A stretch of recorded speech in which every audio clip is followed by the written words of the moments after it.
Hello दोस्तों, quick revision में आपका स्वागत है। अभिनंदन। मैथ में हम लोग फॉर्मूला देख रहे थे, तो कुछ फार्मूला को हम लोग पिछले क्लास में देख चुके थे और कुछ फार्मूला आज देखते हैं। यानी कि आज का फार्मूला है जो स्टैटिस्टिक्स से रिलेटेड है, यानी कि सांख्यिकी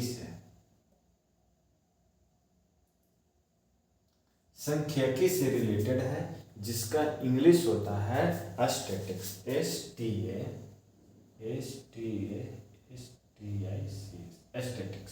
स्टैटिक्स से रिलेटेड है सांख्यिकी।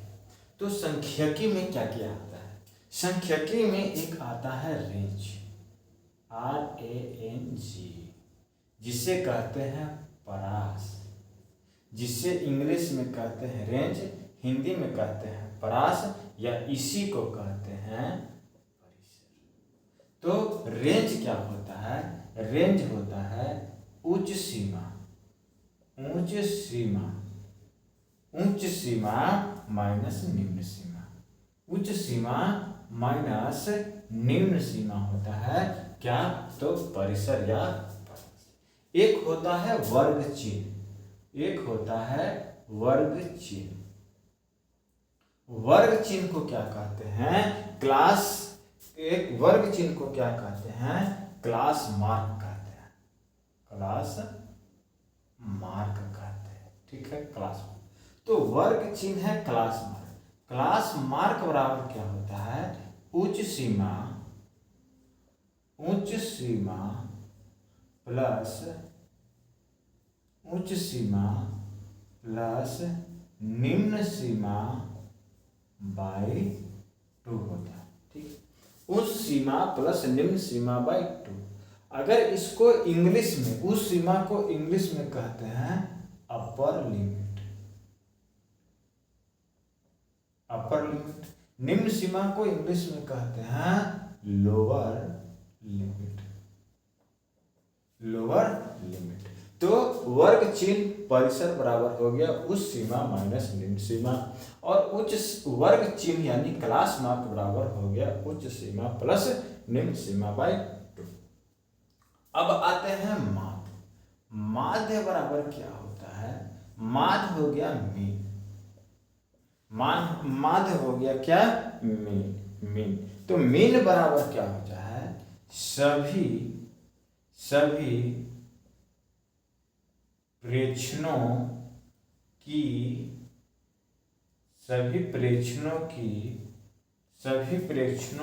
योग बटा सभी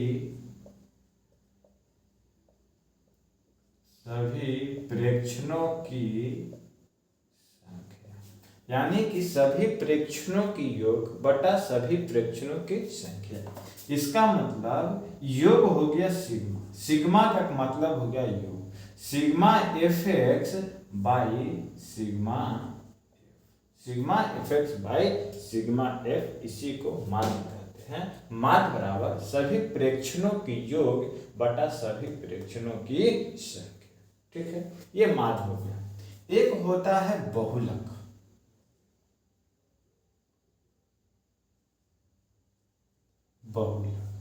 बहुलक बराबर क्या होता है? बहुलक बराबर 2 फॉर्मूला होता है। ठीक है, तो पहले इसको बताते हैं। एक बहुलक बराबर होता है 3 माध्यिका माइनस 2 माध्य। ठीक है, 3 माध्यिका माइनस 2 माध्य, 3 median minus 2 mean, 3 median minus 2 mean equal to. कभी कभी क्वेश्चन पूछ लेता है कि माध्यिका और माध्य का अंतर बताएं। तो माध्य और माध्यिका का अंतर देखिए यहीं से आएगा। इसका कहने 3 माध्यिका, तो अगर हम इसको ऐसे लिखे माध्यिका प्लस 2 माध्यिका, यानी कि इस 3 माध्यिका को हम तोड़ दिए माध्यिका प्लस 2 माध्यिका। तो माध्यिका 1 और 2 माध्यिका यहाँ तो हो जाएगा 3 माध्यिका माइनस 2 माध्य। और इस माध्यिका को हम बहुलक को इधर ले आते हैं, तो बहुलक माइनस माध्य क्या हो जाएगा? ठीक है, माध्यिका, बहुलक माइनस माध्यिका बराबर 2 इंटू माध्यिका, 2 इंटू माध्यिका माइनस माध्य। अगर यहाँ से बहुलक माइनस माध्यिका का अंतर कह दे तो निकल जाएगा, अगर यहाँ से माध्यिका माइनस माध्य का अंतर कह दे तब यहाँ से निकल जाएगा। तो ये बहुलक बराबर हो गया 3 माध्यिका माइनस 2 माध्य हो गया, इसका बहुलक हो गया। बहुलक बराबर 3 माध्यिका माइनस 2 माध्य। ठीक है। अब एक फॉर्मूला और होता है, उसको हम आगे के बताते हैं। ठीक है, यहां तक हो गया। अब होता है माध्यिका।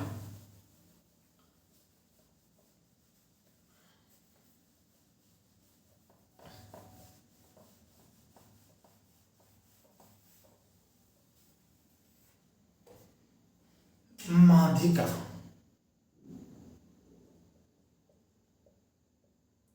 माध्यिका का इंग्लिश होता है मीडियन।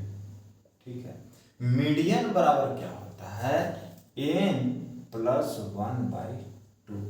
n प्लस 1/2 यह फॉर्मूला कब लगेगा, वह फॉर्मूला कब लगेगा कि वो पद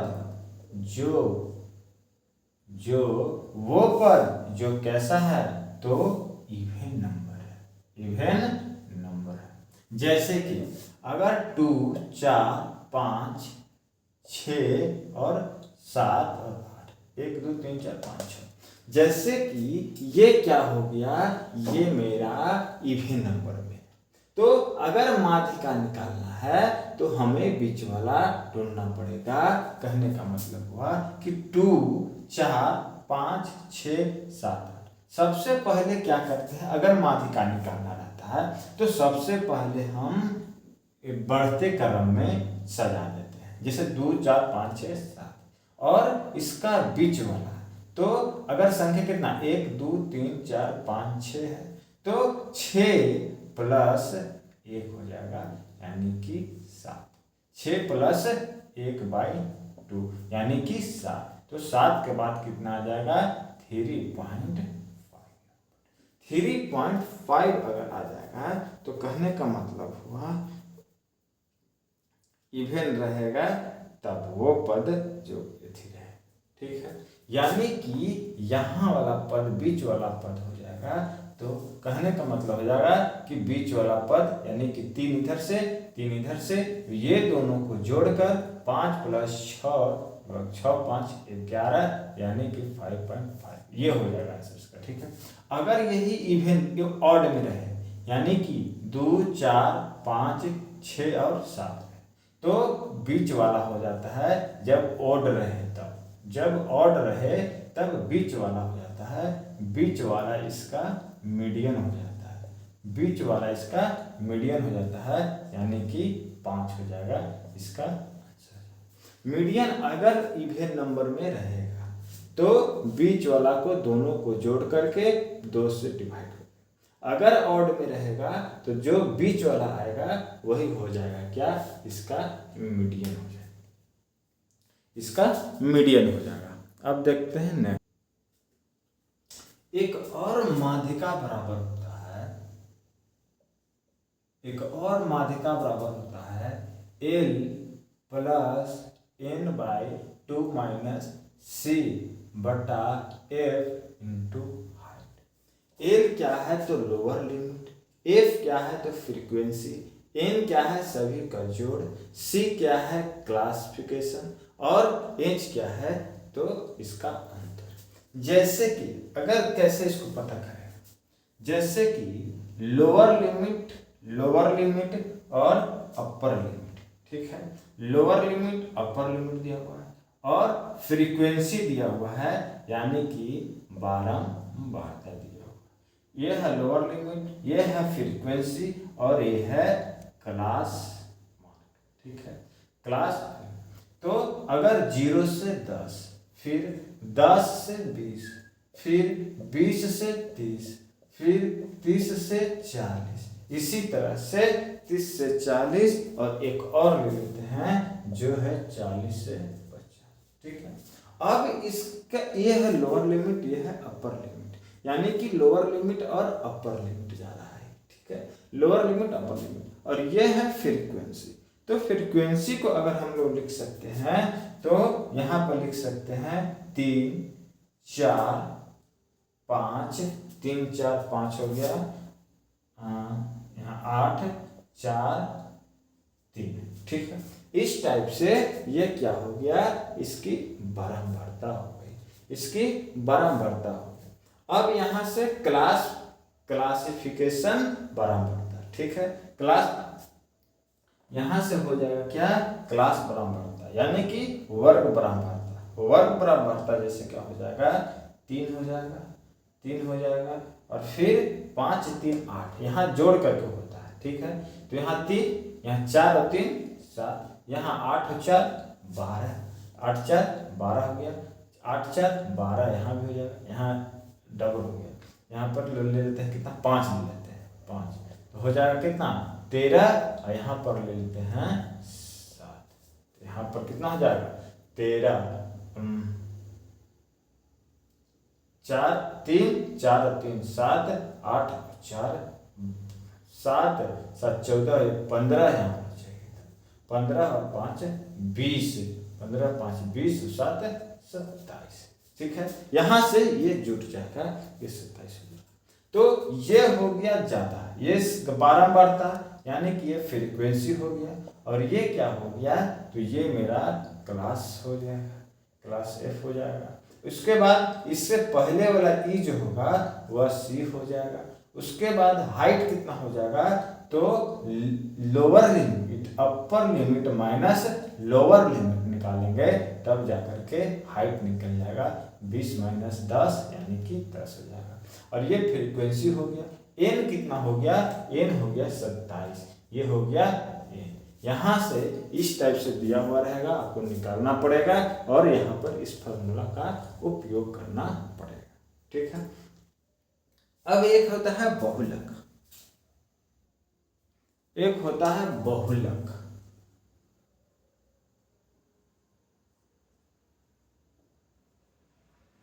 मोड बराबर क्या होता है, तो मोड बराबर होता है L plus F M minus F1 बट्टा 2F1 FM minus F1 minus F2, 2F1 minus F1 into F2 into H होता है, ठीक है।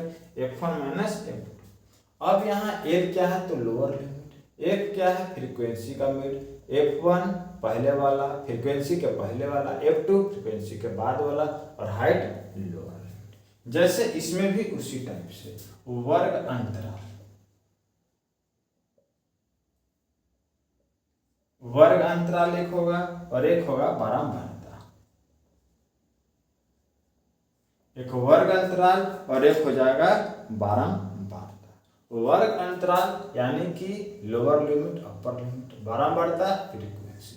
जैसे 0 से 10, इसी टाइप से 10 से 20, 20 से 30, 30 से 40, 40 से 50, इस टाइप से यहाँ पर क्या हो गया, ये वर्ग अंतराल हो गया, ठीक है।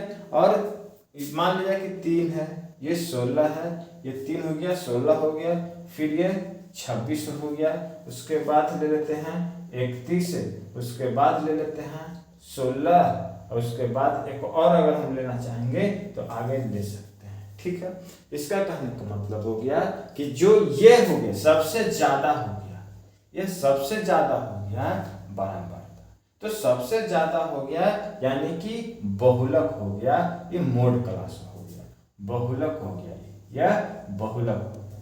और यह बहुलक को हम कहेंगे एफ एम यानी कि फ्रीक्वेंसी ऑफ मोड।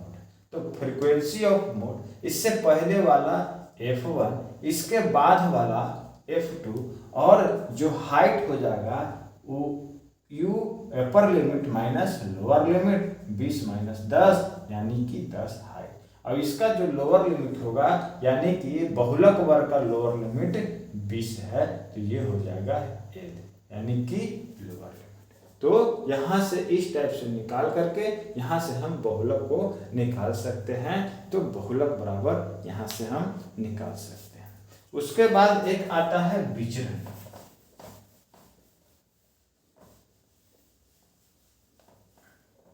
एक आता है विचरण या प्रसरण।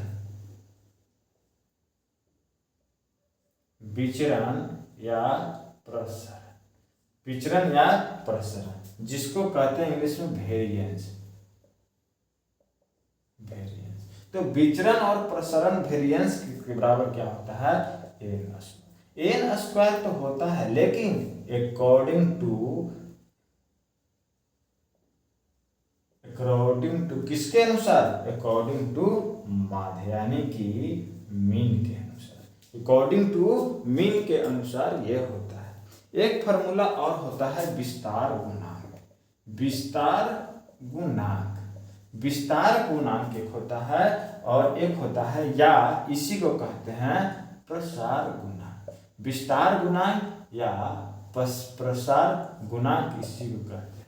तो इसका फॉर्मूला है upper limit plus lower limit बटा upper limit minus lower limit, यानी कि बहुलक से हो गया L plus F1 minus FM minus F1 बटा 2F2। ठीक है, यहाँ विस्तार गुणांक प्रसार गुणांक हो गया upper limit lower limit, upper limit minus lower limit. यह हो गया संख्यकी। यह संख्यकी का था। अब चलते हैं नेक्स्ट टॉपिक, नेक्स्ट चैप्टर पर। ठीक है, अब पढ़ते हैं पॉलीगॉन,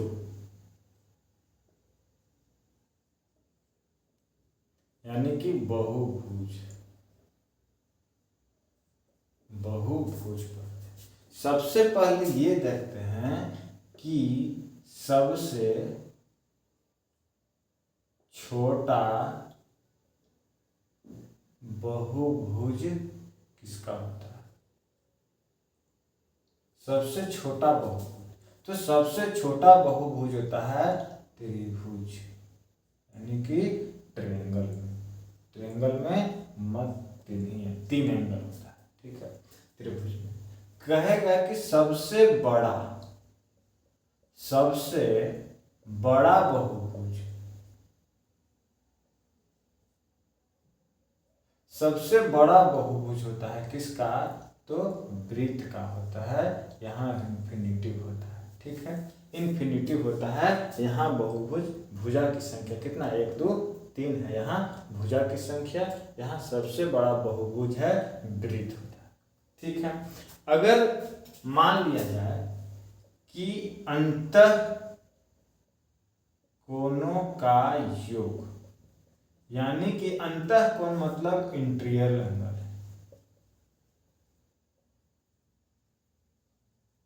जिसे I से डिनोट हम करें, यानी इसको लिख सकते हैं सिग्मा I। ठीक है, अब है बाह्य कोणों का योग, एक्सटीरियर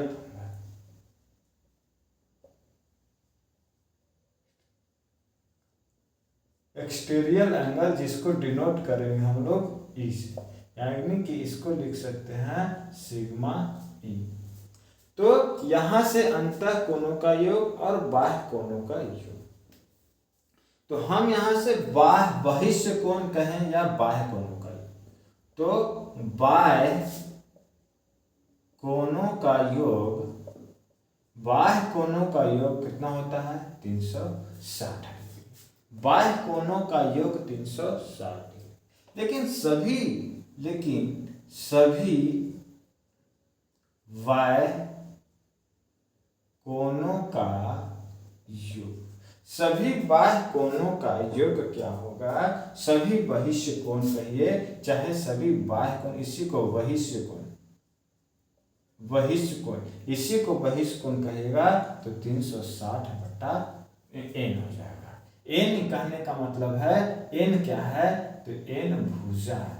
जितना भुजा रहेगा उससे भाग दे देंगे तो सभी बहिष्य कोणों का योग निकल जाएगा। ऐसे बाह्य कोणों का योग कितना होगा? तो 360 डिग्री होगा। अंतः कोणों का योग एक होता है, इसको सूचित करते हैं इस एक्सटीरियर एंगल। अब है अंतः कोणों का योग। अंतः कोणों का योग। तो अंतः कोणों का योग क्या होता है, यानी कि सम ऑफ इंटीरियर एंगल। तो sum of interior angle n/2 into 180 होता है अंतः कोणों का योग। लेकिन अगर यहाँ पर जोड़ दे कि सभी अंतः कोणों का योग, सभी अंतः कोणों का योग क्या हो जाएगा, तो सभी अंतः कोणों का योग n-2 इंटू 180 बटा n हो जाएगा। n क्या है, तो n यहाँ पर भुजा है। n क्या है, तो n यहाँ पर भुजा है। ठीक है, तो n यहाँ पर क्या हो गया, भुजा हो गया। तो सबसे छोटा बहुभुज त्रिभुज, सबसे बड़ा बहुभुज वृत्त, अंतः कोणों का योग को दर्शाएंगे सिग्मा i, बाह्य कोणों का योग को सिग्मा e, और बाह्य कोणों का योग 360। सभी बाह्य कोणों का योग 360 बटा n, अंतः कोणों का योग n-2 इंटू 180, सभी अंतः कोणों का योग n-2 इंटू 180 बटा n। ठीक, अब यहाँ पर देखते हैं।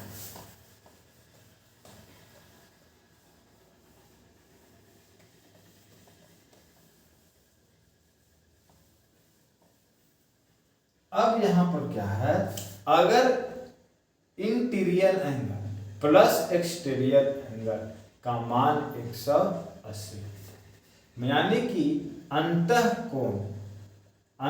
कोण प्लस बाह्य कोण का मान 180 डिग्री होता है। ठीक है, इसको हमेशा ध्यान रखिएगा कि 180 डिग्री यानी कि interior angle plus exterior angle का मान 180 होता है हमेशा।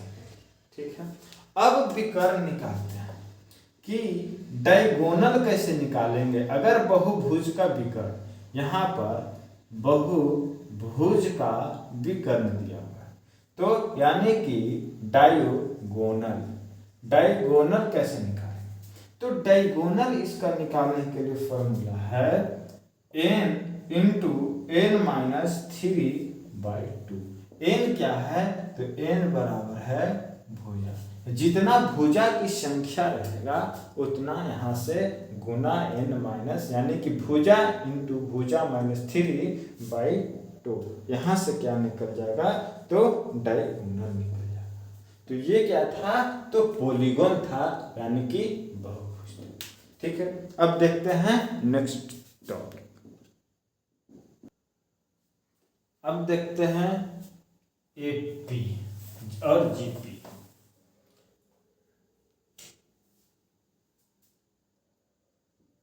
एपी यानी कि अर्थमेटिक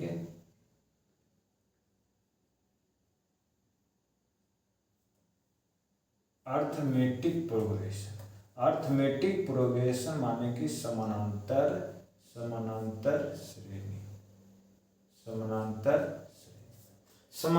श्रेणी में क्या होता है कि मान लिया कि 1 है, उसके बाद 4, उसके बाद 7, 10, फिर हो जाएगा 13, 3, 16, इस टाइप से बढ़ते हुए जाएगा। तो यानी कि समान क्रम में बढ़ना, यानी कि समानांतर क्रम में बढ़ना, वह एपी कहलाता है। अर्थमेटिक प्रोग्रेशन का, यानी कि यहाँ से बढ़ रहा है कितना, 3, फिर यहाँ से +3, यानी यहाँ से +3, यहाँ से +3, यहाँ से +3, इसी टाइप से बढ़ते हुए जा रहा है।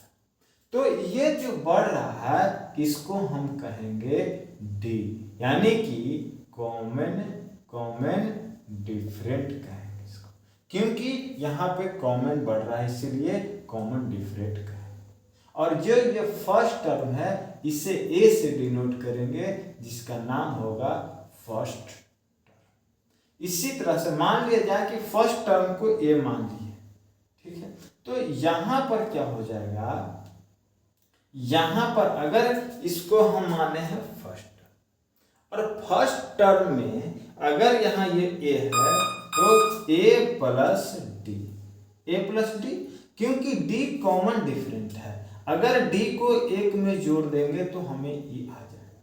उसी तरह से हम बढ़ते जाएंगे a plus 2d, a plus 3d, a plus 4d, इसी टाइप से और बढ़ते जाएंगे। लास्ट में n टर्म तक अगर हमको जाना है तो n टर्म तक जाना है तो a हो जाएगा a plus n minus 1 into D, n minus 1 into D.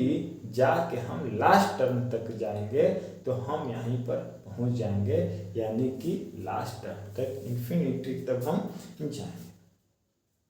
तो यहां से अगर हम टर्म निकालें तो अगर हम टीएनथ टर्म निकालना चाहेंगे, लास्ट टर्म हम निकालना चाहेंगे, तो लास्ट टर्म निकालने के लिए a plus n minus 1 into D हो जाएगा। जहां पर a क्या है तो a फर्स्ट टर्म है, a फर्स्ट टर्म है, ठीक है, a फर्स्ट टर्म है। d क्या है तो d है कॉमन डिफरेंट है, d क्या है तो कॉमन डिफरेंट, ठीक है। और n क्या है, n क्या आपका हो जाएगा, n होगा nवां टर्म, nthवा पद या पद, nthवा पद हो जाएगा या टर्म हो जाएगा, nthवां टर्म।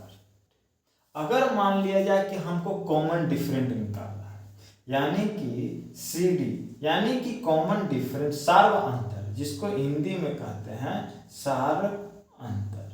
अगर हमें सार्व अंतर निकालना रहेगा तो क्या करेंगे, T2 minus T1। T2 minus T1 कहने का मतलब है इसको में से इसको घटा देंगे तो हमको आ जाएगा। जैसे कि 4 में से 1 हटा देंगे 3, या T1 T2 माइनस T1 लिखिए, यहाँ पर लिखिए T3 माइनस T2, इसमें से इसको घटाइएगा तो कॉमन डिफरेंट 3 ही आएगा, यानी कि सब आपस में बराबर ही हो जाए। तो यहाँ से हम निकालेंगे, ठीक है। तो यहाँ से हो जाएगा कॉमन डिफरेंट, ए हो गया, इतना समझ लो। उसके बाद अगर हम यहाँ पर से nth टर्म निकालना चाहें, ये तो हो गया टर्म, गेमा टर्म हो गया, लेकिन अगर nth टर्म निकालना चाहेंगे,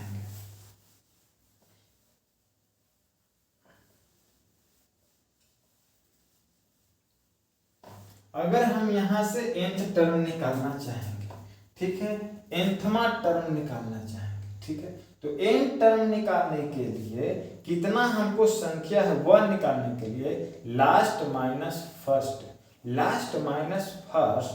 बाई कॉमन डिफरेंट और प्लस 1 कर देंगे तो nthवां टर्म निकल जाएगा। जैसे कि 1, 5, 7, 3, 10 जो जहाँ तक है मैंने कि लाइन था, तो लास्ट टर्म और फर्स्ट टर्म को घटा करके कॉमन डिफरेंस से भागा दे देंगे और प्लस 1 कर देंगे तो हमें पता चल जाएगा कि इसमें कितना पद है, कितना नंबर है, ठीक है। अब है कि सभी संख्याओं का, यानी कि सभी संख्याओं का योग क्या होगा, तो सभी संख्याओं का योग का फॉर्मूला क्या होता है, n/2। n क्या है तो नंबर, कितना नंबर है उतना नंबर हो जाएगा, n/2 हो जाएगा, इंटू 2a हो जाएगा, 2a हो जाएगा प्लस n-1 इंटू d हो जाएगा। इससे हम लोग सभी संख्याओं का योग निकाल सकते हैं।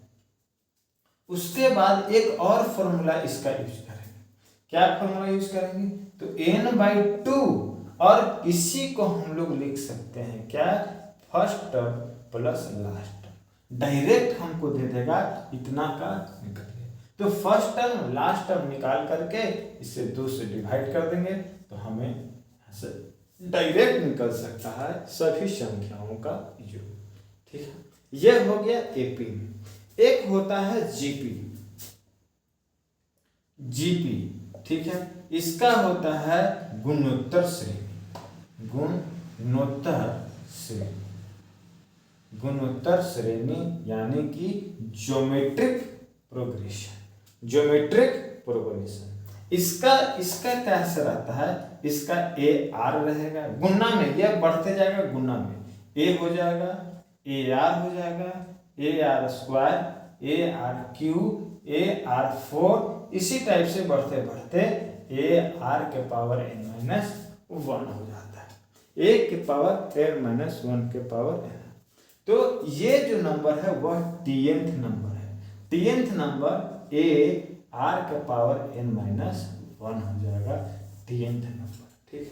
और जीपी का अगर हम लोग योग निकालना चाहें, अगर इसका सम निकालना चाहें तो सम जीपी का सम निकालने के लिए फॉर्मूला का यूज करेंगे, ए ब्रैकेट में आर के पावर n माइनस के 1 बटा में आर माइनस 1। ये हो गया इसका सम निकालने का फॉर्मूला, ठीक है।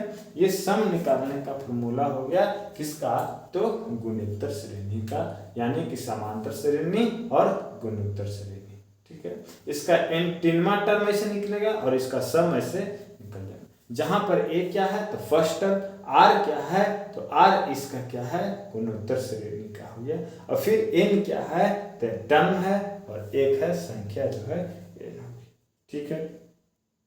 r इसका कॉमन रेशियो हो जाता है, कॉमन रेशियो निकालने के लिए अगर मान लिया जाए कि हमको इसका कॉमन रेशियो निकालना है, ठीक है। कॉमन रेशियो अगर निकालना है तो इसका भी सेकेंड टर्म और बाय फर्स्ट टर्म से निकलेगा, second term by first term से इसका निकलता है, ठीक है। तो अगर वीडियो अच्छा लगे तो लाइक करें, शेयर करें, सब्सक्राइब करें। आज हम लोग यहीं तक रखते हैं, फिर इसका और भी फार्मूला है, इसका नेक्स्ट वीडियो में देखेंगे। अच्छा लगे तो लाइक करें और सब्सक्राइब करें, यानी कि धन्यवाद, बहुत बहुत धन्यवाद।